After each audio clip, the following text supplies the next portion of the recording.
Livro de Daniel, capítulo 2. E no segundo ano do reinado de Nabucodonosor, Nabucodonosor teve sonhos, e o seu espírito se perturbou e passou-se-lhe o sono. Então o rei mandou chamar os magos, os astrólogos, os encantadores e os caldeus, para que declarassem ao rei os seus sonhos, e eles vieram, e se apresentaram diante do rei. E o rei lhes disse: tive um sonho, e para saber o sonho está perturbado o meu espírito. E os caldeus disseram ao rei em aramaico: ó rei, vive eternamente, diz o sonho a teus servos e daremos a interpretação. Respondeu o rei e disse aos caldeus: o assunto se me tem escapado. Se não me fizerdes saber o sonho e a sua interpretação, sereis despedaçados, e as vossas casas serão feitas em monturo. Mas se vós me declarardes o sonho e a sua interpretação, recebereis de mim dádivas, recompensas de grande honra. Portanto, declarei-me o sonho e a sua interpretação. Responderam segunda vez e disseram: diga ao rei o sonho a seus servos, e daremos a sua interpretação. Respondeu o rei e disse: percebo muito bem que vós quereis ganhar tempo, porque vedes que o assunto me tem escapado. De modo que, se não me fizerdes saber o sonho, uma só sentença será a vossa, pois vós preparastes palavras mentirosas e perversas para as preferirdes na minha presença, até que se mude o tempo. Portanto, dizei-me o sonho para que eu entenda que me podeis dar a sua interpretação. Responderam os caldeus na presença do rei e disseram: não há ninguém sobre a terra que me possa declarar a palavra ao rei, pois nenhum rei há, grande ou dominador, que requeira coisas semelhantes de algum mago, ou astrólogo, ou caldeu. Porque o assunto que o rei requer é difícil, e ninguém há que o possa declarar diante do rei, senão os deuses, cuja morada não é com a carne. Por isso o rei muito se irou e enfureceu, e ordenou que matassem a todos os sábios da Babilónia. E saiu o decreto, segundo o qual deviam ser mortos os sábios, e buscaram a Daniel e aos seus companheiros para que fossem mortos. Então Daniel falou avisado e prudentemente a Arioque, capitão da guarda do rei, que tinha saído para matar os sábios da Babilónia. Respondeu e disse a Arioque: capitão do rei, porque se apressa tanto o decreto da parte do rei? Então Arioque explicou o caso a Daniel. E Daniel entrou e pediu ao rei que lhe desse tempo para que lhe pudesse dar interpretação. Então Daniel foi para a sua casa e fez saber ao caso a Ananias, Misael e Azarias, seus companheiros, para que pedissem misericórdia ao Deus do céu sobre este mistério, a fim de que Daniel e seus companheiros não perecessem juntamente com os restantes dos sábios da Babilónia. Então foi revelado o mistério a Daniel numa visão de noite. Então Daniel louvou o Deus do céu.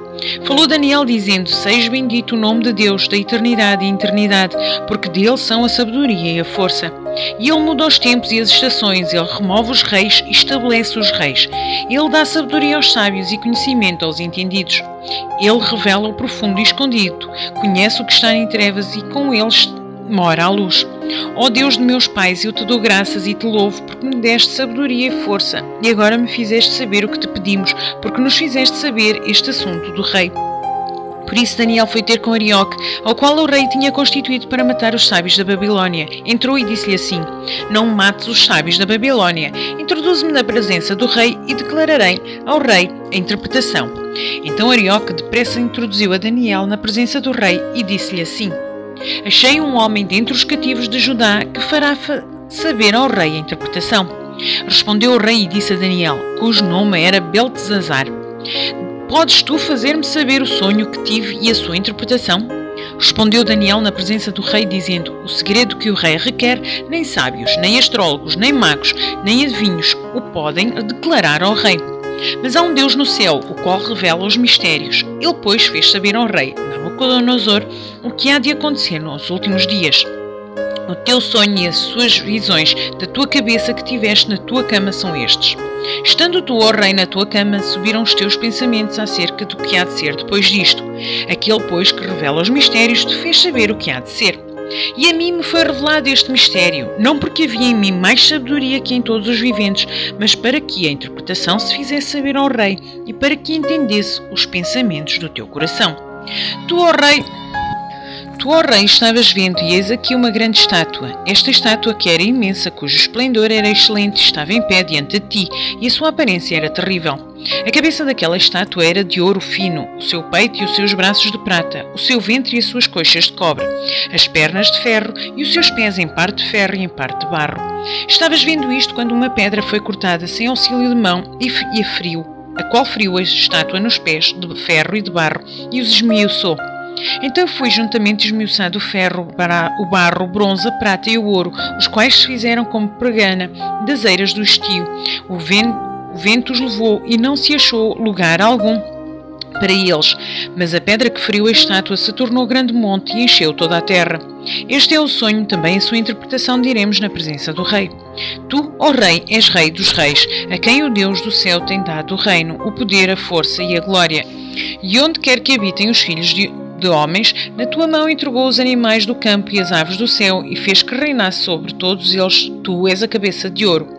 Depois de ti se levantará outro reino inferior ao teu, e um terceiro reino de bronze, o qual dominará sobre toda a terra. E o quarto reino será forte como ferro, pois como o ferro esmiuça e quebra tudo, como o ferro que quebra todas as coisas, assim ele esmiuçará e fará em pedaços. E quanto ao que viste dos pés e dos dedos em parte de barro de oleiro e em parte de ferro, isto será um reino dividido, contudo haverá nele alguma coisa de firmeza do ferro, pois viste o ferro misturado com barro de lodo. E como os dedos dos pés eram em parte de ferro e em parte de barro, assim como uma parte do reino será forte e por outra será frágil.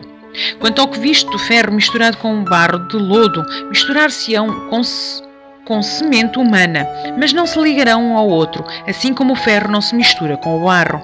Mas nos dias desses reis, o Deus do céu levantará um reino que não será jamais destruído, e este reino não passará a outro povo, esmiuçará e consumirá todos esses reinos, mas ele mesmo substituirá para sempre. Da maneira que viste que do monte foi cortada uma pedra sem auxílio de mãos, e ela esmiuçou o ferro, o bronze, o barro, a prata e o ouro, o grande Deus fez saber ao rei o que há de ser depois disto. Certo é o sonho e fiel a sua interpretação.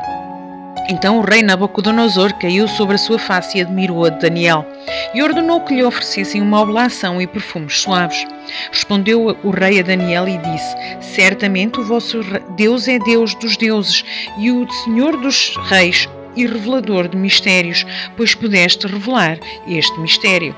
Então o rei engrandeceu a Daniel e lhe deu muitas e grandes dádivas, e o pôs por governador de toda a província da Babilónia, como também o fez chefe dos governadores sobre todos os sábios da Babilónia. E pediu Daniel ao rei, e constituiu ele sobre os negócios da província da Babilónia a Sadraque, Mesaque e Abednego, mas Daniel permaneceu na porta do rei.